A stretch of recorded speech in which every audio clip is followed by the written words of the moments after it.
Oh là là. C'est incroyable. Bon les amis, j'espère que vous allez bien, chers entrepreneurs, chers bosseurs, chers investisseurs, chers, comment on appelle ça, les scammers, chers indicateurs sur Telegram. Oh putain, oh non, on n'a pas de chance. Là j'avais envie de prendre une voiture de con et je me suis dit on peut pas aller ici sans arriver avec une caisse de connard. Là on a la parfaite caisse du connard. Elle est géniale, j'aime tellement cette voiture. C'est pas la chaîne dédiée pour ça. Mais ça en fait partie parce que c'est grâce au travail, c'est grâce au fait de bien investir son argent, c'est grâce à tout ça qu'on peut finir un jour par s'acheter des merdes comme ça. Et là j'adore parce que là les freinages énormément adaptés au châssis, moteur adapté, enfin tout est en pleine corrélation. J'aime beaucoup cette voiture. Là on va refaire une nouvelle petite déco Star Fobar, ça va être grandiose. Alors on a fait une petite dernière... En fait je voulais vous montrer 2-3 trucs ici qui ont un peu changé.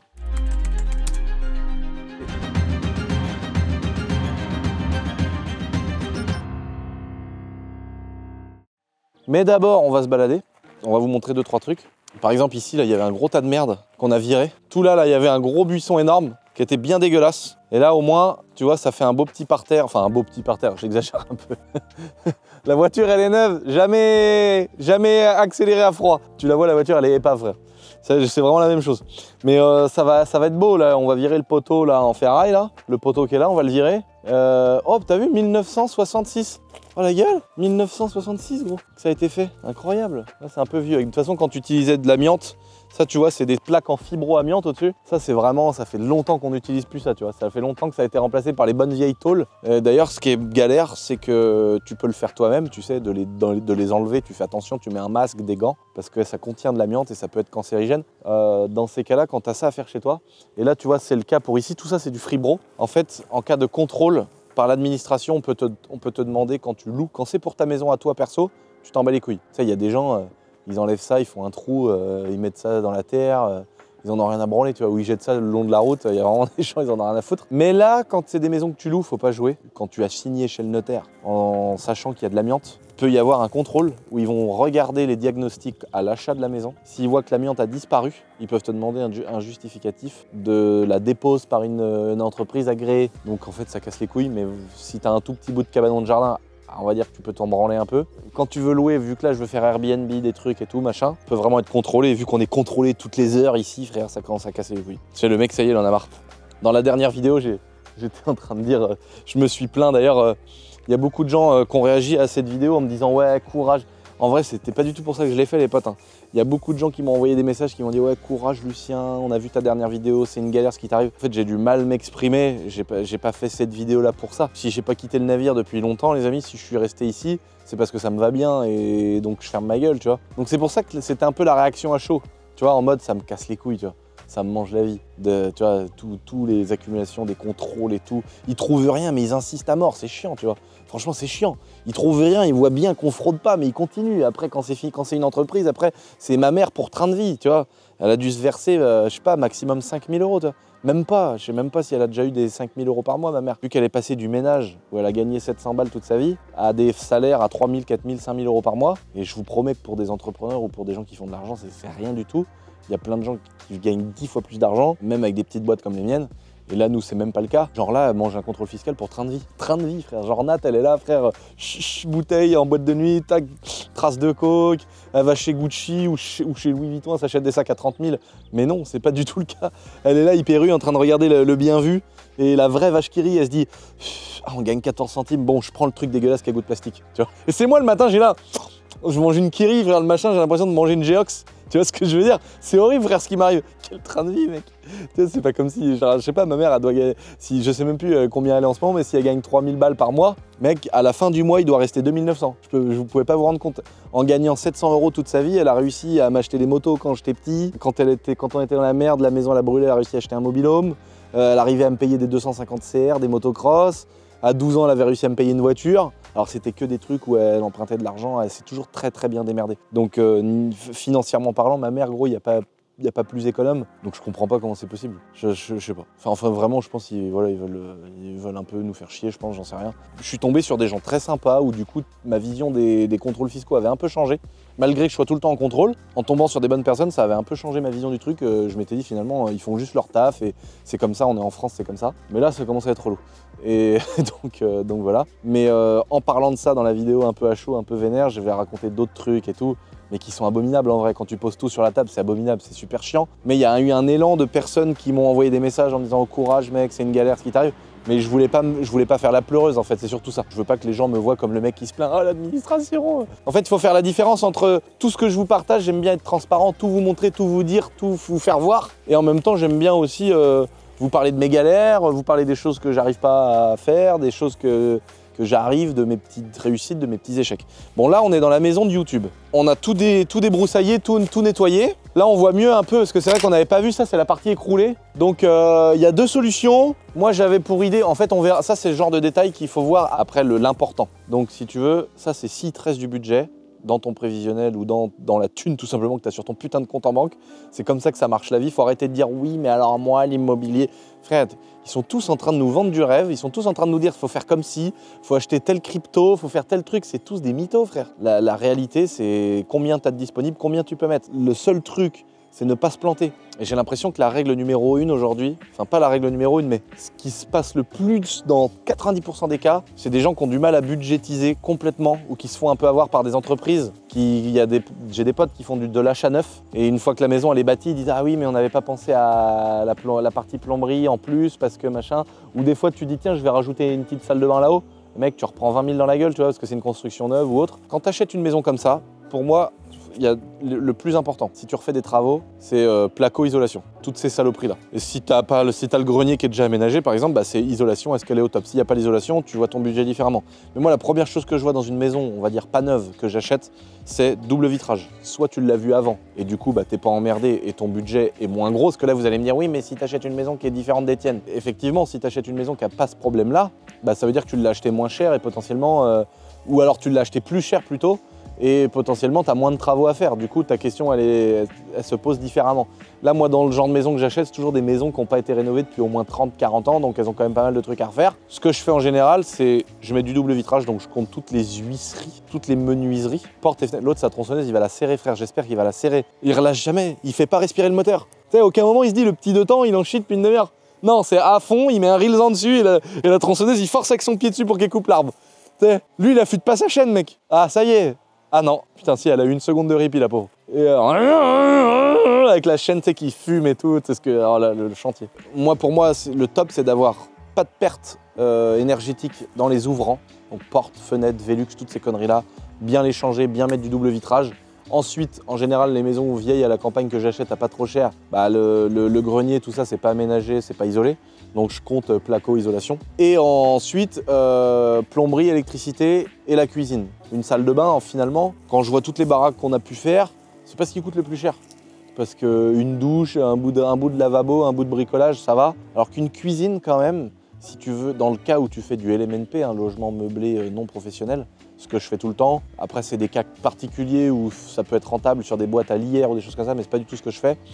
Quand j'achète en nom propre, hein, ça veut dire que la maison, elle est à moi, c'est une maison perso, c'est beaucoup plus intéressant, je trouve, de l'acheter en perso et de faire du logement meublé, au point de vue fiscalité. Et donc c'est pour ça que quand tu fournis une maison avec une cuisine, bah la cuisine, en fait, je trouve que finalement, c'est vraiment plus cher qu'on croit. Moi, dans ma tête, c'était cuisine, ça coûte à peu près le même prix qu'une petite salle de bain en faisant un truc pas trop mal, mais pas trop cher. En fait, la cuisine, c'est vraiment chiant. Parce que si tu mets un four, si tu mets un micro-ondes, si tu veux pas le changer tous les ans, il faut mettre de la bonne marque. Même les meubles, entre deux locations, tu as toujours les tiroirs qui tombent, les trucs, donc vaut mieux mettre une bonne cuisine finalement. Putain, j'ai envie de lui jeter des pierres. Gros. Il va jamais laisser tranquille le petit moteur. Le petit 30 cm3, qui a rien demandé, frère. Tu sais, la double petite segmentation, qui doit être lubrifiée avec une huile dégueulasse, toute pourrie, tu sais, plein de suites, c'est la vieille huile. Il doit faire du mélange avec un truc, c'est un truc qui va pour le bateau de la commune ou je sais pas quoi. Franchement, les pauvres moteurs, heureusement que c'est pas des êtres vivants parce que qu'est-ce qu'ils souffrent? Il y en a plein qui souffrent. Enfin bon, pour moi ça c'est le plus important. Le système de chauffage avec la plomberie. Comment tu chauffes? Tu mets une clim pack, tu mets une chaudière à granulés, un truc comme ça. Souvent c'est les mêmes personnes qui font le chantier. Plomberie, électricité, chauffage. Ça représente un budget. Mais moi c'est toujours la même chose, j'ai l'impression que c'est toujours pareil. C'est toujours 20 000 balles de plomberie, chauffage, 20 000 balles de placo, 20 000 balles de fenêtres, un peu moins les fenêtres en général, et 20 000 balles de cuisine, de conneries. Donc en fait, La plupart des baraques que je fais, j'ai entre, on va dire, 70 et 100 000 euros de travaux. Donc là, dans cette maison-là, je pense que je vais en avoir pour ça, vu que j'aménage tout le grenier. Pourquoi je racontais ça ici? Une fois qu'on a fait les travaux, le plus important, le vital, ça veut dire avoir quelque chose d'isolé pour pas se cailler, pour pas payer trop cher la facture d'électricité, avoir un système de chauffage et de clim qui n'est pas abusé en consommation. Tu sais, si tu as une vieille chaudière qui a 50 ans, autant la changer. Surtout si tu achètes et que tu fais un crédit pour les travaux, des choses comme ça. Les portes et les fenêtres pour les déperditions, parce que si tu as un nouveau système de chauffage qui chauffe super bien, mais que les 3/4 de la conso, ça dégage par les fenêtres qui sont vieilles, bah c'est con, tu vois. Donc c'est pour ça qu'il faut bien prendre en compte avant d'acheter, les amis, le montant des travaux. Hein. C'est vraiment énorme, c'est très souvent au-dessus de ce qu'on pense. Donc faites bien attention. Moi, si dans mon budget global, vu que moi je suis youtubeur et que j'ai 8 millions de budget global, parce que ça c'est ce que je gagne à peu près par mois, dans mon budget global, s'il me reste à la fin des 8 millions d'euros, et là il y a des gens qui vont faire des TikTok en disant « Oh, vous vous rendez compte, il va mettre 8 millions d'euros de travaux !» À chaque fois j'ai le coup quand je fais une blague et que je dis pas que c'est une blague. Une fois que j'aurai fait tous les travaux avec le budget que je me suis fixé, ici, il y a deux solutions. Tu vois, on l'a nettoyé parce que ça permettait de voir à quoi ça ressemblait. Soit j'écroule les deux pignons qui restent, soit j'écroule ce bout de mur là et j'écroule ce bout de mur là. Et finalement, ici, je mets une belle porte. Et c'est plus une porte d'intérieur, c'est une porte d'extérieur. Et là, je repique la façade et terminé. Soit il me reste un peu de budget et je peux faire une véranda très sympa. C'est-à-dire que tu te reprends, tu gardes les murs d'origine de ruine. Tu vois, tu laisses le truc, tu les renforces un peu, tu vois, histoire que ça tienne. Et par là-dessus, tu fais une véranda. Donc là, tu fermes en verre jusqu'ici. Et puis, petite toiture monopente jusque là, tout en verre. Et tu te fais une bête de véranda, mais en gardant la partie écroulée d'origine, ce qui est très très sympa. Donc là, ici, je suis dans un endroit, les amis, pour ceux qui ont vu ma vidéo sur le manoir, je suis dans un endroit là où je suis plein d'ambition. On est surtout dans une mairie hyper coopérante. Tu demandes un permis pour changer ton assainissement, c'est fait tout de suite. Tu demandes un permis de rénovation, changer ta toiture, jamais ils te cassent les couilles. Ils te disent oui, ils sont contents que tu investisses dans le village, ils sont contents que tu rénoves ta maison. Franchement, ils sont pas chiants, quoi. Ça fait vraiment plaisir parce que quand je vois le manoir, gros, comment ça a été un enfer, mais c'était incroyable. Donc, mais ce qui est horrible, maintenant que j'ai mangé mes 5-6 ans de galère administrative et que tout est enfin fini, et qu'il n'y a plus qu'à dire, bah vas-y, on fait les travaux, j'ai plus envie. C'est horrible. Et vu que je suis quelqu'un qui se force pas trop dans la vie, tu vois, je préfère me faire du mal pour le business ou pour d'autres choses. Là, j'ai pas envie, parce que c'était vraiment un truc plaisir, le manoir, c'était vraiment un kiff, et j'ai pas envie de me manger le cerveau. Là, on a nettoyé tout le parc de la maison aussi, c'est incroyable. La première vidéo, on vous a montré ici, c'était une friche, on fonçait dans les ronces avec la petite mule et tout. Là, il n'y a pas eu d'autres changements à part les extérieurs, donc c'est pour ça qu'on vous montre ça aujourd'hui, mais ça permet de parler d'autres sujets intéressants. Là, vous allez découvrir un truc incroyable, les amis, je vous laisse sur des belles images.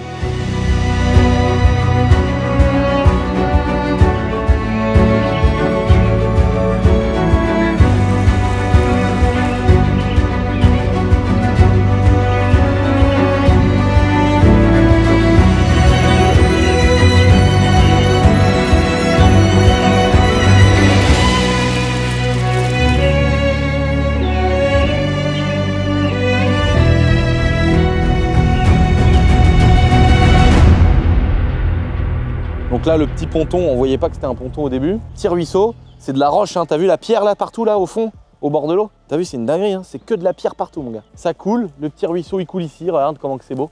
Et t'imagines quand on va tailler la haie là-bas, tu vois le truc blanc là-bas, c'est la grosse baie vitrée de la fenêtre de la cuisine qu'on avait montré. C'est-à-dire que les gens, ils vont voir ça. Donc là, t'arrives sur une presqu'île, parce que là, tout le tour, c'est avec de la flotte. Le petit ruisseau qui coule. Non mais regarde ça, gros. Et mec, je te jure que si j'avais pas le château, je rêve de vivre ici, mec. Bon, l'autre par contre avec sa tronçonneuse, j'ai une explication avec lui, tu vois. Là ça va, il y a pas de problème, il y a pas de guerre. Mais l'autre avec sa tronçonneuse, s'il me fait ça tous les jours, je me bats avec lui à la fin. Je te le jure, frère. Là c'est pas possible. Qu'est-ce qu'il lui met? T'entends? Elle est à fond. Il la respecte pas. Depuis qu'on est là, ça tourne. Mais oui, elle est à fond. Tu fais pas ça. Moi des fois, je vois Romain, la dernière fois je voyais Romain, il était avec j'ai acheté une belle débroussailleuse. Je suis rentré dans le magasin, je me suis fait plaisir, gros. Je me suis pris une débroussailleuse de style, top qualité, magnifique et tout. La dernière fois, j'arrive, Romain, il a démarre. Mais une seconde après qu'il a démarre, j'aurais eu mon aigle du désert, frère, je prenais 30 ans. Je te jure, quand j'ai vu ça, j'ai dit oh, fais-la chauffer, merde. Respecte un peu la mécanique. Non, mais je suis d'accord, pour défoncer la mécanique, c'est ce que je fais tous les jours. Mais on fait chauffer, on fait les niveaux plus souvent, on fait les vidanges plus souvent, on entretient mieux que les autres. Par contre, après, on exploite la mécanique. Ok. Oh là là, on est des cassos. On est des vrais cassos, les passionnés de mécanique, les pros BM, les pros voiture tuning. on est des cassos. Mais on a l'impression, quand il y a un moteur qui souffre, on a l'impression d'avoir mal nous-mêmes. Comme si c'était une poupée vaudou, frère. En tout cas, ici, je disais tout à l'heure, j'ai envie de vivre là, les gars. Regarde-moi le paradis, mec. Oh, regarde. Et en fait, tout le tour, t'as le ruisseau que je vous avais montré dans la première vidéo qui fait tout le tour. Et là, ici, c'est le début de l'étang. Regarde comment que c'est nettoyé, comment que c'est beau. Oh là là là là là là là là. Oh, la vidéo, frère. Non, mais regarde, mec. Là, balancelle. Dans le coin là-bas, parce que t'as la cascade, t'entends le bruit de l'eau qui coule. Là, ici, petite terrasse en bois octogonale. Et en plus, vu... Bah, c'est qui ça? Il y a quelqu'un. Mais mec, j'ai eu l'impression que c'est moi qui étais chez quelqu'un là. Bonjour. Oh, vous nous dérangez pas? Je suis votre voisin d'à côté. D'accord, enchanté. Non, je viens vous voir parce que au niveau de la haie, là, je demandais aux anciens propriétaires de tailler. C'était Sylvain qui venait faire ça. D'accord. Parce que quand on sort de la maison, en fait, la haie avance tellement sur le trottoir ou au bord de la route. La grosse haie qui est sur le bord de la route là. D'accord. On voit rien, nous, c'est hyper dangereux. Ok. Donc quand ça venait pas, ça m'énervait, c'est moi qui taillais. Ok. En gros, c'est la route est là, le trottoir est là, et c'est ici que vous taillez sur 15 mètres de long. Ouais, c'est ça. Ok, d'accord. Ah, c'est beau une haie, ça fait quand. Après, il faut que ça s'entretienne, quoi. Oui, voilà. J'ai fait aussi comme je faisais, parce que ça faisait partie des choses, le long de ma clôture. Ouais. Il y a de l'herbe qui est. Ah ouais, mais là, moi, je compte pas le débroussailler là, pour l'instant. Ah bon? Ouais. Pour l'instant, je compte rien en faire. Après, bah, c'est juste si ça couper l'herbe, quoi. C'est pas, je parle pas de faire de l'herbe. Ah bah non, mais le couper l'herbe, si vous. Que ça soit propre, non mais éviter que les graines. Non mais si, ah mais là, moi, je vais pas couper un hectare juste pour faire propre. Ouais, mais je vais pas. Si je peux éviter de mettre 1 euro là-dedans, je vais éviter en attendant. Ah bon? Bah oui. Ouais, 1 euro, c'est 1 euro. 1 euro, c'est 1 euro. Ah bah, j'aurais pas pu l'acheter. Je vais être obligé de supporter, tant pis. Non, mais c'est pas ça. C'est que, en fait, ce que je compte faire, moi, ici, ça va être c'est une partie constructible ici. Je pense qu'un de ces 4, je ferai quelque chose. Donc, oui, non, mais c'est juste. Moi, je ne vous demande pas de faire tapis neuf. Hein, c'est simplement couper l'herbe comme si c'était du foin. De façon à ce que les graines se volent pas partout. Ce que je voudrais faire, c'est faire venir un paysan puis qu'il fasse quelques bottes de foin. Bah ça serait, c'est ce qui se faisait avant du temps du Père Malin. Ouais. Et c'était vrai que c'était bien parce qu'en plus c'est de l'herbe qui est perdue. Ouais. Donc ça arrange tout le monde. Bah même là, je vais le faire là aussi. Bah là, je vous garantis rien pour cet endroit-là. Par contre, la haie, je vais appeler Sylvain après. Bien parce que la haie, c'est plus une question de sécurité. Ouais, pas de souci. Par contre, pour le champ, je vous le dis tout de suite, je vous promets rien dans les semaines qui arrivent, quoi. Si c'est fait, ça sera bien. Si c'est mais je vais. Avec, hein, je peux pas vous imposer. Hein. Non, mais je vais demander. Non, mais le but c'est que ça se passe bien. Et ah oui, voilà. non, mais c'est ça. Et puis bon, je veux dire, c'est aussi bien pour vous comme pour moi parce que c'est plus propre, quoi. Bah bien sûr. Ouais. Non, mais. L'aspect extérieur, je veux dire. Ouais, mais vu que là il y a des travaux pendant au moins 1 an, l'aspect extérieur pour l'instant, c'est pas ça qui m'inquiète le plus. Mettez des biquettes là-dedans. Oh les biquettes, c'est emmerdant. Ah bah là, je peux vous dire que s'ils étaient chez vous, si je mettais les biquettes, c'est vous qui seriez pas content. Ah non, mais il y en avait avant. Ah bah ça saute partout, c'est chiant. La clôture parce que c'est infernal. Je faisais rien, donc les biquettes à posséder dans mon jardin. Ah ouais, bah c'est l'enfer. Donc c'est pour ça que les clôtures, c'est moi qui ai tout fait. Ah oui, d'accord. Sinon, il n'y avait rien de fait, quoi. Ah ouais, parce que les moutons, ça va encore, mais alors les biquettes, c'est emmerdant. Ah bah c'est mignon, mais c'est tout, quoi. Ouais, voilà. Bon, allez, je vous laisse travailler. Ok, bah je m'occupe de la haie. Et puis les champs, bah voilà, que si je trouve un paysan. Vous retenez le message, quoi. Pas de problème. Bon bah amusez-vous bien. Merci. Bon là, on a fait une petite pause, les amis, on a rencontré un voisin. Vous voyez, c'est aussi ça de faire du logement locatif. C'est que tu vois, le voisin, il me demande de couper la haie parce que lui, quand il sort de chez lui, il faut qu'il voit. Donc c'est bien d'avoir des maisons et du terrain, mais pensez à ça aussi. Vous voyez, c'est une bonne chose. Bon, le monsieur, il est très gentil, hein. Donc tant mieux. Si vous voulez, après, il me dit, bah, j'aimerais bien couper le champ devant chez moi. Puis après, il me demande de pratiquement faire le foin dans tout le champ parce que les petites graines de l'herbe vont dans sa cour, tu vois. Donc ça veut dire que là, si je fais à la lettre ce qu'il me demande, il faut que je fasse intervenir un mec qui va me prendre 500 balles pour tailler la haie. C'est pas très cher et c'est tous les ans, donc c'est pas la mort. Mais il faut que je fasse faucher tout le champ. Après, tu as l'autre voisin qui va te demander, il va te dire « Ouais, mais là, vous avez vu, il y a un roseau qui est tombé, esthétiquement, c'est pas très bien. » Et si tu fais pas ça, vu que moi, je suis un connard avec mon château, je suis détesté par tout le village. Déjà que je pars pas avec une bonne base, c'est-à-dire que c'est encore pire. Mais donc, c'est pour ça que je préfère être clair dès le départ. C'est ce que j'ai fait au monsieur. Je lui ai dit « Bah, écoutez, le champ, j'ai pas envie de mettre 1 euro, j'ai pas envie de dépenser 1 euro là-dedans. » D'ailleurs, il me l'a bien fait remarquer. Il m'a dit « Ah, bah, vous êtes 1 euro près. » C'est-à-dire, c'était « Ah oui, je suis 1 euro près. » Et je préfère être clair avec lui et lui dire que le champ, je vais pas le faire. Comme ça, au moins, il est pas déçu dans 1000 ans et il pense pas que je suis un salaud, il le sait tout de suite. Par contre, la haie, je me suis engagé à le faire, donc je vais appeler un paysagiste pour mettre un coup de propre sur la haie pour que le monsieur il sorte de chez lui en toute sécurité. Et ça, faut le prendre en compte parce que quand tu as plein de maisons ou de biens à la con comme ça, même quand tu loues, c'est pas le locataire qui doit faire les trucs. En vrai, il se doit d'entretenir, mais ils le font jamais. Donc le locataire, il va se dire, oh, je m'en branle, c'est pas moi, c'est le propriétaire, c'est à lui de se démerder, c'est lui le salaud de riche qui a le truc. C'est souvent comme ça que pensent les gens. Donc c'est à toi le salopard d'avoir un propriétaire de merde, d'enculé de capitaliste qui doit faire le tailler la haie, frère, tu vois. Donc tu tailles et tu te tais, mais tu prends les loyers. Donc faut savoir.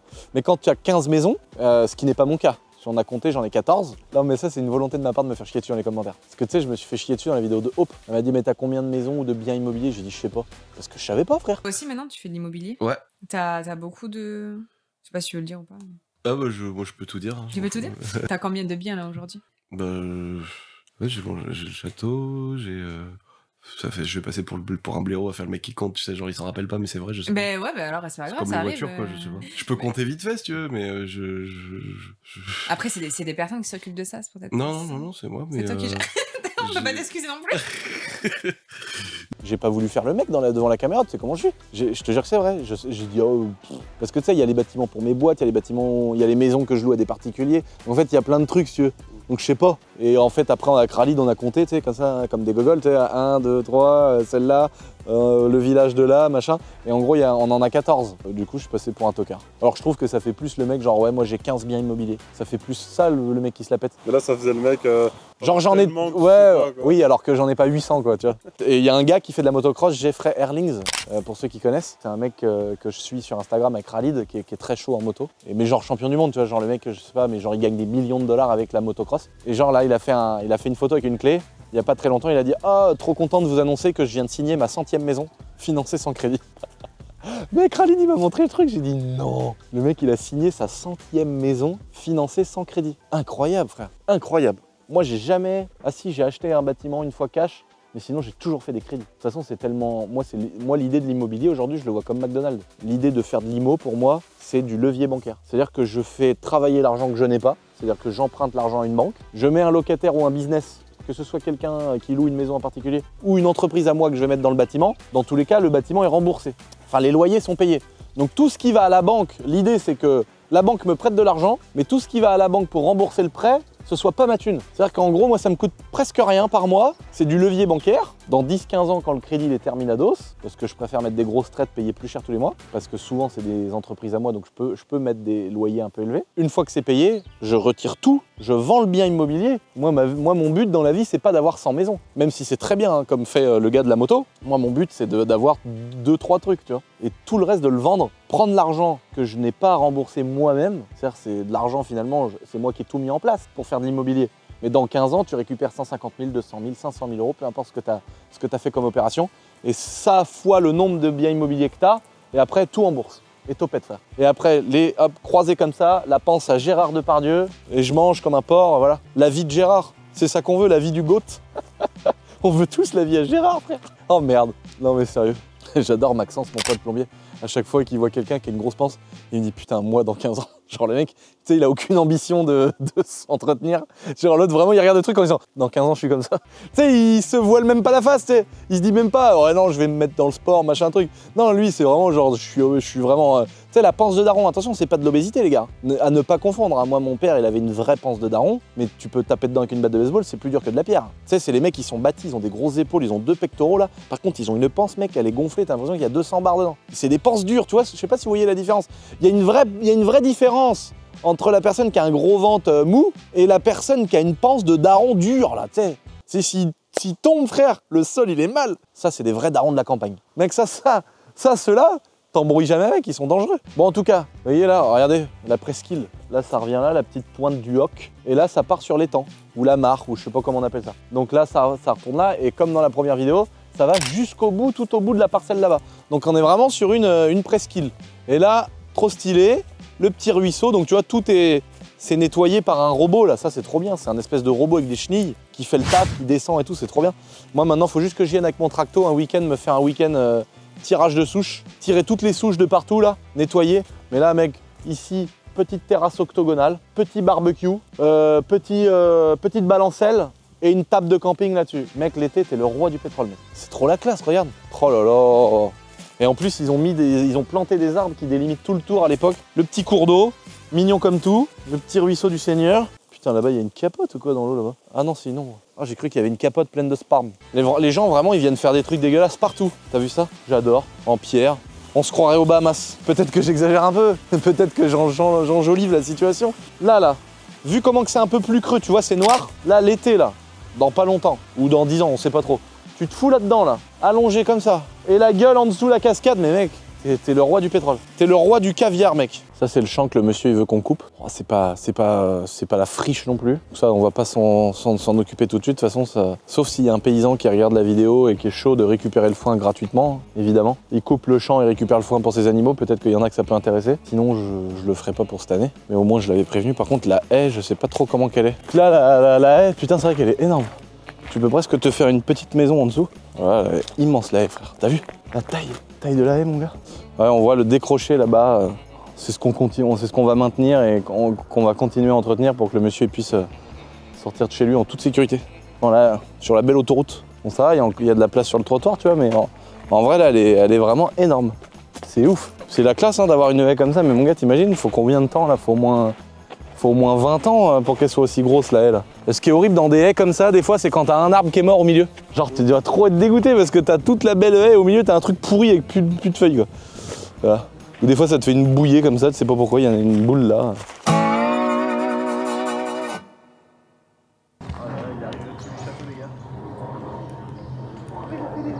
Ah là, il est revenu, mon gars, il a monté, il a tourné. Oh, génial. Génial. Et donc ça, c'est des avions d'entraînement. C'est pas un avion de chasse, c'est un avion à hélice. D'entraînement, ça va à 750 km/h. Un avion à hélice? C'est un avion à hélice. Donc c'est pas juste, c'est pas comme un Rafale avec des turbo-réacteurs, machin. Mais ça, c'est des avions d'entraînement de l'armée. Les mecs, ils s'entraînent avec ça et après, au bout de dizaines, centaines de milliers d'heures, ils peuvent aller sur des avions à réaction de ouf. Incroyable. Comme un jour, j'aurai ici. Là. Par là, il sera garé. Ah bah non, on pourra pas décoller d'ici, donc il sera pas là. Ou alors, il faudrait que j'ai un F-35, je crois, je sais plus si c'est pas le F-35 qui décolle comme ça. Comme un hélico. Enfin, ça, c'est incroyable.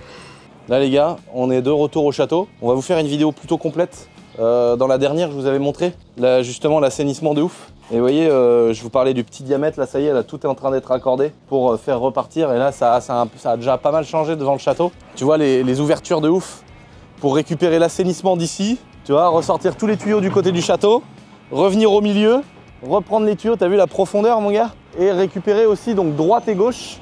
En fait, toute la tranchée que je vous ai montrée dans l'autre vidéo, qui va jusqu'à l'assainissement autonome un peu stylé, machin, mes couilles, et bah ensuite il faut qu'il y ait la répartition. Et donc là, il y a l'arrivée des fosses septiques, il y a l'arrivée de certaines eaux pluviales, il y a l'arrivée du sous-sol du château, là il y a l'arrivée des dépendances.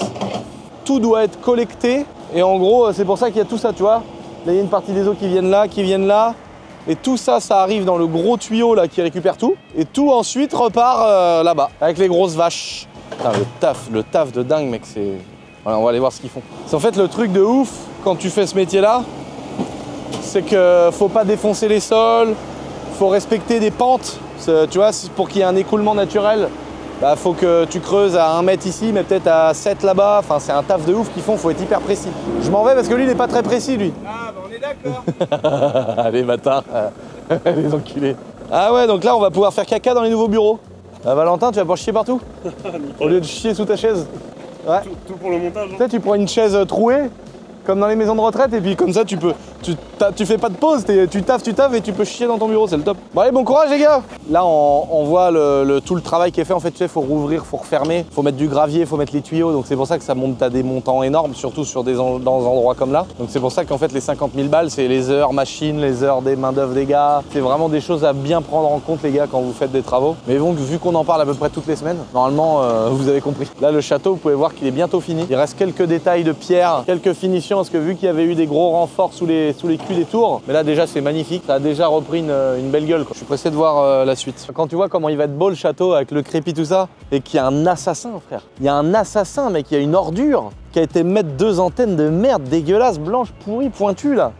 Mais qui c'est qui a fait ça? Mais qui a osé faire ça frère? C'était vraiment toi? C'est pas vraiment moi, mais c'est moi. C'est toi qui as répondu toi t'es parti au front. Toi, Macron, il t'a dit, tu vas en Ukraine, t'as pris ta mitraillette, t'es parti. Ah, j'ai dit, là, faut pas les mettre devant, c'est dégueulasse, on va les cacher derrière. Oh, t'as dit ça? Ah mais t'es un vrai frère. Ils Là, sont autant dégueulasses de ce côté. Hein. ça pouvait pas être mis sur le côté par exemple, ça serait moins vu, tu vois. Sur leur bord de l'escalier. Là, faut vraiment être un criminel. Là, c'est un criminel. Hein. Là, ce mec-là, gros, il a aucune pitié à faire 30 ans de prison. Hein. Ça s'embrouille sur le bord de la route, ça sort une machette. Hein. Faut être un putain de criminel, mec. Quel enfer. Et il y a même pas eu le respect de mettre de la colle à pare-brise et de poser le truc avec de la colle à pare-brise. Il y a eu des trous énormes. Et en plus, celui qui l'a fait, donc si c'est toi, il s'est foiré. Parce qu'il y a 2-3 trous. J'ai pas percé moi. Ah bah moi j'ai vu des perçages et il manque du crépier et tout, c'est horrible ce qui a été fait là. Bon les amis, ce que je voulais raconter dans cette petite vidéo, c'était déjà vous montrer un petit peu l'avancée des travaux de la maison de YouTube. Vous parler des 2-3 choses en cours. Voilà, petite vidéo chill, je vous l'accorde. Je voulais surtout faire passer le message de pas retenir de ma dernière vidéo le message d'un mec qui en a marre et qui est en train de se plaindre, parce que c'est vrai qu'il y a beaucoup de gens qui sont venus me soutenir en mode ouais gros c'est une galère comme je vous ai dit tout à l'heure. Mais en vrai j'ai pas fait ça pour ça du tout quoi, j'ai pas du tout fait la pleureuse, et c'est vrai que des fois à chaque fois que je raconte des trucs, en fait c'est la différence de raconter la vérité et de raconter vraiment mon histoire quoi. Je vous raconte vraiment mon histoire. En général les gens qui gagnent un peu de sous, jamais ils montrent quand ça va pas, jamais ils vous expliquent que tu sais ils ont 0 échec les mecs, genre ils sont trop forts. Pour toujours montrer des mecs au top du top. Moi je vous montre quand mon magasin ça va pas, quand il y a ci qui va pas, quand je me fais défoncer de partout avec les impôts, les trucs, les machins. J'ai envie de vous le partager parce que c'est aussi ça d'avoir une entreprise, c'est aussi ça de vouloir faire des choses, c'est aussi ça d'avoir envie d'aller vite, d'avoir envie d'entreprendre, d'avoir envie de faire plein de choses. C'est aussi des baffes dans la tête comme ça où t'as souvent des mauvaises nouvelles, des trucs à gérer, donc faut bien anticiper, que ce soit en termes de temps, en termes financiers, tout ce genre de choses. Donc voilà, je voulais en tout cas pas faire le mec qui se plaint ou le mec qui en a marre quoi. C'est pas le but. J'ai pas envie de déserter et de me barrer c'est où déjà, en Andorre, pour éviter la fiscalité, ou à Malte. Moi les amis, en attendant je vais devoir vous quitter parce que j'ai un déballage, j'ai un unboxing à faire sur un tout autre lieu dont je ne donnerai pas le point GPS évidemment. En tout cas, bravo pour les 400 000 abonnés, merci d'être là. Je reviens bientôt avec des vidéos, des petites interviews aussi, ça fait un petit moment. Grosse dédicace à mon associé Julien, avec qui j'avais envie de refaire une vidéo, qui est venu à notre soirée de ce week-end et qui a pris une 450 et il a failli s'enrouler autour d'un arbre. Il s'est éclaté, et en fait son poignet s'est bloqué, il a filé, il a pas réussi à décélérer avec la 450 et il s'est couché mais à fond dans mon champ là, et il s'est râpé toute la gueule, il s'est fait double fracture au tibia, il s'est luxé l'autre cheville, il s'est boîtier niqué le poignet et tout. Oh, le pauvre il est à l'hosto, il en a au moins pour 2 mois. Donc c'est un peu la galère, donc grosse force à notre associé Julien de Shift Tech Nantes qui va avoir un joli plâtre. Putain, le pauvre, ah l'enfer. Ah puis il va gueuler. Ah je le connais, parce que lui déjà quand tout va bien, des fois il aime bien dire putain de fichier de merde, putain la putain de clé à molette de merde, putain d'active sound. Donc là il va gueuler un peu, mais c'est pour ça qu'on l'aime. Donc grosse force à toi si tu regardes cette vidéo ma poule. Et puis les amis, je vais vous préparer d'autres petites vidéos où je vais interviewer des gens, j'ai envie de poser des questions à des gens, j'ai envie de parler un peu business ici là. Hein, c'est un peu la chaîne qui est faite pour ça. Je vous embrasse, merci de vous abonner les amis, c'est important pour la suite les amis. On a passé les 400 000 encore une fois, félicitations, et je vous dis topette.